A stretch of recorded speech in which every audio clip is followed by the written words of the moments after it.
నమస్తే, welcome to Chitragupt. నేను మీ దగ్గర. తెలంగాణ రాష్ట్రం మొత్తం గ్రామ పంచాయతీ ఎన్నికలలో పల్లెల హవా కనిపించింది. గ్రామ పంచాయతీలలో ఉన్నటువంటి ప్రజల ఆశ ఏందో కనిపిస్తుంది. ఆశ అంటే కార్యకర్తలందరూ కూడా ఆయన ఎప్పుడు వస్తారని వెయిట్ చేస్తారు. దానికి సమయం దగ్గర పడ్డది. Mark the date, 19th December Telangana భవన్కి కేసీఆర్ రాబోతున్నారంటూ పెద్ద ఎత్తున బీఆర్ఎస్ పార్టీ హల్చల్ చేస్తున్నటువంటి వార్త. ఒకసారి చూద్దాం దానికి సంబంధించి.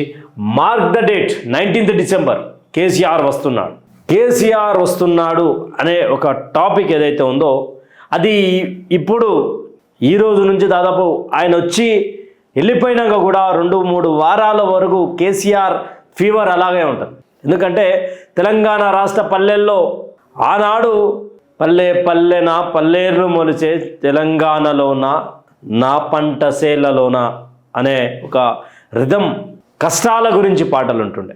అలాంటిది 2014 తర్వాత కేసీఆర్ వచ్చిన తర్వాత ప్రతి కాల్వ నిండింది, ప్రతి బాయి నిండింది, ప్రతి చెరువు నిండింది, ప్రతి కుంట నిండింది అంటూ కూడా బీఆర్ఎస్ పార్టీ ఒక ప్రమోషన్ వీడియోస్ చేస్తూ ఉన్నారు. దానికి తగ్గట్టుగానే బీఆర్ఎస్ పార్టీకి సంబంధించినటువంటి స్థానిక ఎన్నికల ఫలితాలు కూడా అలాగే వస్తున్నాయి. అదే ప్రధాన అంశం ఏంది, కేసీఆర్ దేని మీద మాట్లాడబోతా ఉన్నాడు, వస్తే దేని మీద మాట్లాడతాడు అనే దాని మీద ఒక వార్తా కథనం అయితే వచ్చింది. వార్తా కథనం ఏందో చూసే ప్రయత్నం చేద్దాం. ఈ నెల 19న తెలంగాణ భవన్కు కేసీఆర్, అదే mark the date 19th December. BRS అధినేత అధ్యక్షతన కీలక భేటీ. కాంగ్రెస్ 2 ఏళ్ల పాలనపై సుదీర్ఘ చర్చ. రాబోయే రోజుల్లో చేపట్టే ప్రజా ఉద్యమాలు, కృష్ణా గోదావరి జలాలపై చర్చ, సాగునీటి హక్కులు కాపాడేందుకు మరో ఉద్యమం, పార్టీ సంస్థాగత నిర్మాణం, కార్యాచరణపై కీలక నిర్ణయాలు ఉండబోతా ఉన్నాయంటూ కూడా ఒక వార్తను తీసుకొని వచ్చింది తెలంగాణ. బీఆర్ఎస్ అధినేత మాజీ ముఖ్యమంత్రి కేసీఆర్ అధ్యక్షతన ఈ నెల 19న పార్టీకి సంబంధించి కీలక సమావేశం జరగనున్నది. హైదరాబాద్లోని తెలంగాణ భవన్లో మధ్యాహ్నం 2 గంటలకు బీఆర్ఎస్ శాసనసభాపక్షం ఎల్పీ పార్టీ రాష్ట్ర కార్యవర్గ విస్తృత స్థాయి సంయుక్త సమావేశాన్ని నిర్వహించున్నారు. ముఖ్యంగా కృష్ణా గోదావరి జలాల విషయంలో రాష్ట్ర ప్రభుత్వం వైఖరి, ఆంధ్రప్రదేశ్ చేస్తున్న జలదోపిడిపై ఉద్యమ కార్యాచరణ, సంస్థాగత నిర్మాణంపై ఈ సమావేశంలో కీలక నిర్ణయాలు తీసుకునే అవకాశం ఉందని పార్టీ వర్గాలు వెల్లడించాయి. తెలంగాణ రైతాంగం ప్రయోజనాలను కాపాడేందుకుంటూ కూడా ఒక వార్త.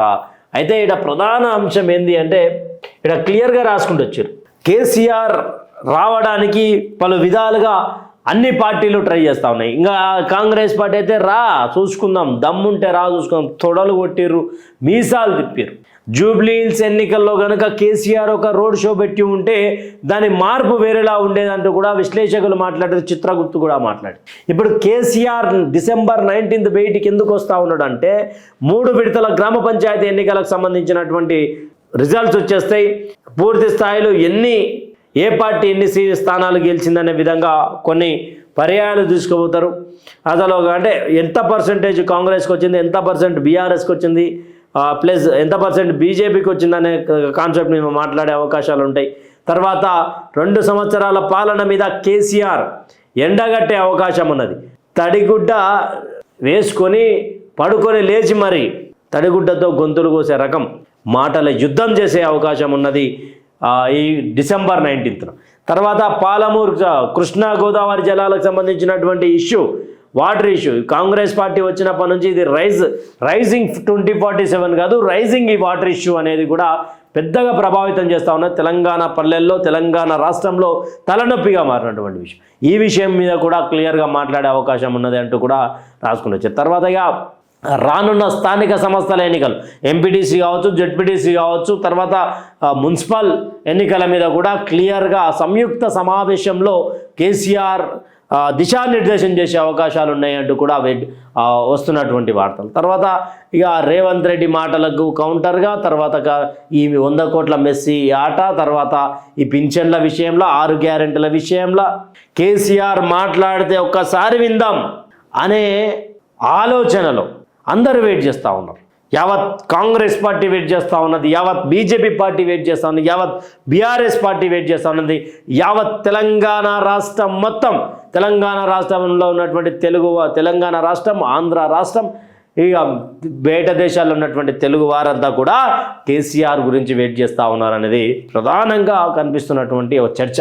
ఆయన ఎప్పుడు మాట్లాడతాడు, ఏం మాట్లాడతాడు, ఆయన మాట్లాడుతుంటే ఇక డైలాగులు ఉంటాయి కదా, నా మోకాలంత లేనోడు నన్నేదిట వాటిండా లాస్ట్కి అనే ఈ డైలాగులు, ఏం రాహులా అంటే ఒక కామెడీ టైమింగ్ తోటి ఒక మెచ్యూర్ పొలిటీషియన్ లాంగ్వేజ్ మాట్లాడేటువంటి కేసీఆర్ గురించి బీఆర్ఎస్ కార్యకర్తలు ఎంత వెయిట్ చేస్తూ ఉన్నారు అనేది క్రిస్టల్ క్లియర్గా అర్థమవుతూ ఉన్నది.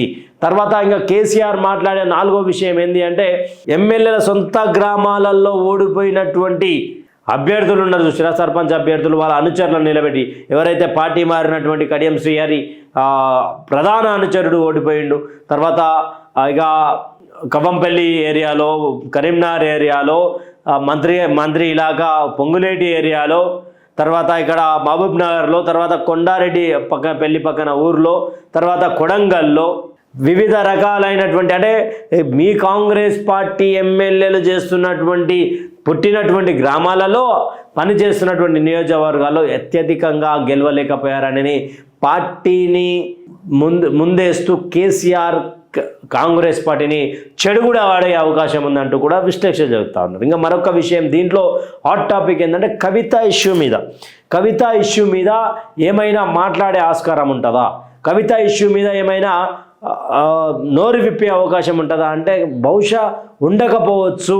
ఎందుకు అంటే కవితని ఆయన కౌంటర్ కొట్టినా కవిత ఇక రీకౌంటర్ కొడితే తట్టుకోలేనటువంటి పరిస్థితిలో ఉంటాడు అనేది ఒక రాజకీయాల వర్గాలలో మాట్లాడుతుంటే, మరొక విషయం ఏంటంటే కవిత డే బై డే బీఆర్ఎస్ పై ఒక ఎక్కువ పెడతా ఉన్నది. బాణా లెక్క అనుకోవచ్చు, నెత్తి దగ్గర గను పెట్టి చస్తావా నా సైడ్ మాట్లాడతావా అన్నట్టుగా ప్రతిరోజు కూడా బీఆర్ఎస్ని చెడు కూడా ఆడుతూ ఉన్నారు. దాని మీద మరి ఏమైనా స్పందించే అవకాశాలు ఉంటాయి, లేకపోతే బిడ్డనే దగ్గర పిలిపించి మాట్లాడే అవకాశాలు ఉంటాయి. తెలంగాణ భవన్లో ఇప్పటి వరకు పార్టీ మారినటువంటి వ్యక్తులు ఎవరైతే ఉన్నారో ఆ పార్టీ మారినటువంటి వ్యక్తుల మీద ఎలాంటి చర్యలు తీసుకోవాలి, ఎలా మాట్లాడాలి అనే దాని మీద కూడా దిశానిర్దేశం చేస్తారంటూ కూడా వెయిట్ చేస్తున్నారు. కానీ నిజానికి కూడా ఏ నాయకుని గురించి కూడా తెలంగాణ రాష్ట్రంలో ఉన్నట్టు ఒక పార్టీ క్యాడర్తో పాటు ఆ పార్టీకి సంబంధించినటువంటి క్యాడర్ అంటే ఓకే, బట్ తెలంగాణ రాష్ట్రంలో ఉన్నటువంటి ప్రజలు, ఇతర ప్రజలు కూడా వెయిట్ చేయడము బహుశా కేసీఆర్కి నాయకత్వానికి దక్కుతుంది అనేది కూడా చాలా వరకు మాట్లాడుకోవచ్చు. అయితే ఇక కేసీఆర్ ఈ గుండె 10 కాలాల పాటు బతకాలి అనే ఒక నినాదం గ్రామ స్థాయిలలో వినిపిస్తున్నది. సారే కావాలంటున్నరే తెలంగాణ పల్లెలల్లా అనే ఒక పాటలు వినిపిస్తున్నాయి. ఏడ గెలిచినా ఇదే పాట వినిపిస్తుంది. బరాబరు బాజాప్తా జై తెలంగాణ, పెదసారు మీద గురువాలే గులాబీ వాన. ఈ పాట దీక్ష దివాస్ సంబంధించినటువంటి పాటలు. బాపు ఏడ ఉన్నా ఒకసారి కలిసిపోవు ఈ పాటలు. తెలంగాణ మొత్తం యూట్యూబ్లో మొత్తం కేసీఆర్ కేసీఆర్ కేసీఆర్ కేసీఆర్. మీ యొక్క అభిప్రాయం ఏందో కామెంట్ల రూపంలో తెలపండి. కేసీఆర్ ఏం మాట్లాడబోతా ఉన్నారు? 19వ తారీఖున కేసీఆర్ మాటల తూటాలు పేలనున్నాయా, లేక కేసీఆర్ వస్తారా రారా అనేది కూడా మీ కామెంట్ల రూపంలో తెలపండి. Stay tune with Chitragupta, signing off. మీ దగ్గర థ్యాంక్ యూ ఫర్ వాచింగ్.